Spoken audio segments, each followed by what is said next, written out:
राहुरी विधानसभा पोटनिवडणुकीचा निकाल अखेर स्पष्ट झाला असून भारतीय जनता पक्षाचे उमेदवार अक्षय कर्डिले यांनी ऐतिहासिक विजय नोंदवलाय। ज्येष्ठ नेते शिवाजीराव कर्डिले यांच्या निधनामुळे रिक्त झालेल्या या जागेवर भाजपने अक्षय कर्डिले यांच्यावर विश्वास टाकला होता। त्यांनी तब्बल 1 लाखांहून अधिक मताधिक्य घेत विरोधकांचा दारुण पराभव केलाय। ही निवडणूक म्हणजे सर्वसामान्य जनतेने हातामध्ये घेतली होती। ही निवडणूक नसून ही प्रत्येकाची भावना कर्डिले साहेबांच्या प्रती होती आणि ही भावना प्रत्येकाने आपापल्या मतातून व्यक्त केलेली आहे।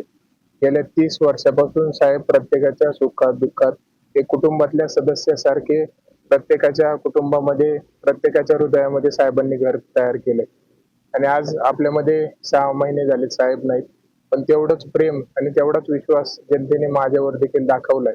या राज्यामध्ये 2 विधानसभेच्या निवडणुका, मग ती राहुरी असेल किंवा बारामती असेल, दोन्ही ठिकाणी आपल्याला प्रचंड मोठ्या मताधिक्यानं तिथेही सुनेत्राबाई पवार असतील किंवा इथेही अक्षयदादा कर्डिले असतील, या दोघांचे आपल्याला प्रचंड मताधिक्य हे आपल्याला प्रत्येक फेरीमध्ये पाहायला मिळतंय। आणि त्याच प्रकारे राज्याचे मुख्यमंत्री देवेंद्र फडणवीस साहेब असतील, ज्यांनी या निवडणुकीमध्ये पालकाची भूमिका बजावली, प्रामुख्यानं एक महत्वाची भूमिका, महत्वाची जबाबदारी ह्या निवडणुकीमध्ये पाडलेली आहे आणि त्यामुळे एवढा मोठा मताधिक्याने आपल्याला एक फरक आपल्याला पाहायला मिळतो।